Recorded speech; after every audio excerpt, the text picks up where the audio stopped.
अस्सलाम वालेकुम, welcome another vlog. उम्मीद करता हूँ अल्लाह ताला के फजल और करम से आप खैरियत से होंगे। मैं जी खड़ा सू अपने माल ते सुबह सुबह का टाइम है, तकरीबन काम धंधे का टाइम है। तो आ रेड़ा भर रहा सू हाली का इतों जाके इस रेड़े ते आप आ रहा सू तो इनू लै जाना मरबे तो फिर जानवरों के लाने उतों पट्ठे। तो इंशाअल्लाह अज का व्लॉग स्टार्ट करांगे अल्लाह ताला दे नाम नाल, अल्लाह ताला दे बाबरकत नाम नाल।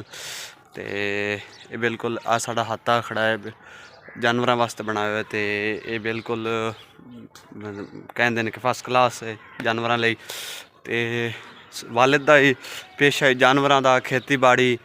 ते असी फिर अगे थोड़ी जी इजाद करांगे, अलहदा कोई चीज़ बनावांगे इंशाअल्लाह ताला। ते फिलहाल असी भी जानवरों की कर रहे हैं ते पढ़न तो बाद। तो अल्लाह ताला सारे नू कामयाब करे। तो अज का मेरा व्लॉग स्टार्ट हो चुका जी अल्लाह ताला दे बाबरकत नाम नाल। सुबह नमाज दा पढ़न तो बाद अज का व्लॉग।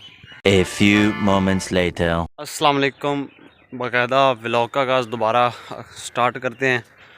मैं जा रहा था मरबे तो ने एक ये बात करनी है अपनी यूट्यूब फैमिली से कि ये मेरा जो बात करने का जो मतलब है, ये कतन ना ही किसी को मैं तंज़िया कह रहा हूँ, ना ही किसी को मैं किसी का गिला कर रहा हूँ। बस ये मैं अपनी तरफ से बात कर रहा हूँ कि जो गुनाह लोग करते हैं उनको बस बात कर रहा हूँ कि वो सीख जाएं कुछ बात का। जो झूठ बोलते हैं या इस तरह के जो मामलात हैं वो उनसे पीछे हट जाएं। बात करने का मकसद है ये मेरा ये है, बात यह है कि दरअसल हमने इधर किसी से ख़रीदा था जानवरों के लिए तूड़ी। तो तूड़ी थी तकरीबन 60-65 मन, 65 पर केजी, तकरीबन 60-65 मन आई। तो उन्हें सानू 93 मन दिती सूँ कि बई कहता है कि 93 मन तूड़ी है मेरी गंदम 93 मन हो जाए। तो ये तूड़ी 93 मन है।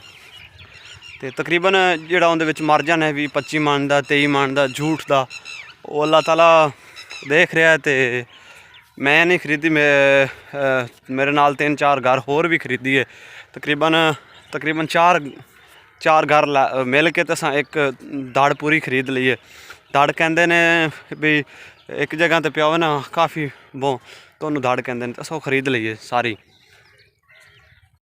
जोड़ा झूठ बोलिया सू तकरीबन 20-25 मन बौंदा 23 मन बो बनता है। झूठ बोलिया सू उनके रुपये बनते हैं तकरीबन 900 के हिसाब न 20,000, 18 साढ़े 19,000 20,000 बनता है।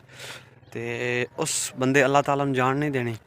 20,000 रुपया इजाफी लैके तो झूठ बोल के उस बंदे अल्लाह ताला ने जान नहीं देनी। वो बस झूठ बोल रहे सूँ, हालांकि नमाजी परहेजी बंदा है। ये पढ़े लिखे आते हैं कि जो ज़्यादा पढ़ा लिखा है नमाजी परहेजी बंदा है वो ज़्यादा गुनाह करता है। ये गल वाकई उनके कहने सच्ची हो जाती है। जिस टाइम वो झूठ बोलता है फिर मेरे रंगे आम बंदे ने समझना ये बिल्कुल आसान हो जाता है कि हाँ बिल्कुल नमाजी परहेजी ज़्यादा झूठ बोलते हैं, ज़्यादा गुनाह करते हैं। तो ये इस तरह के लोग जिस टाइम झूठ बोलते हैं ना, जोड़े नमाज पढ़ते हैं अल्लाह ताला का नाम ही लेंदे ने, क्या उन्हें अल्लाह ताला ने जान नहीं देनी? उन्हें की मरना नहीं है? यार गुनाह करने तो पहले ये सोच लो कि मैं भी मरना है। जब तक बंदा ये सोच लवे ना कि मैं मरना है वो फिर गुनाह तो बाद जाता है, वो गुनाह के नेड़े ही नहीं जाता। तो हर इंसान को सोचना चाहिए कि मैं भी मरना है, मैं भी रोज़ मैशर अल्लाह ताला नूं जवाब दे होना है, जवाब देना है। साढ़े हुक्मरानां नूं वेख लियो, खाई जाते ने उन्हां की नहीं मरना, उन्हां की अल्लाह ताला ने जान नहीं देनी, उन्हां की अल्लाह ताला ने जवाब नहीं देना। यार देख ला यार, मैं भी मरना है, सारे मरना है, अल्लाह ताला ने जवाब देना है। तो की गुनाह कीते जाने नाले सारे काम चली जाते हैं। अल्लाह ताला सारे नूं हिदायत देवे ते अल्लाह ताला सारे नूं नेक रस्ते ते लाया वे।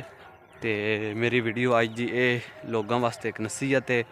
तो अल्लाह ताला भी सारे नूं ये वीडियो वेखण वालियां नूं गुनाहों तो बचाए तो अल्लाह ताला सारे नूं कामयाब करे जी। साडी एक दुआ है सारे नूं अल्लाह ताला कामयाब करे।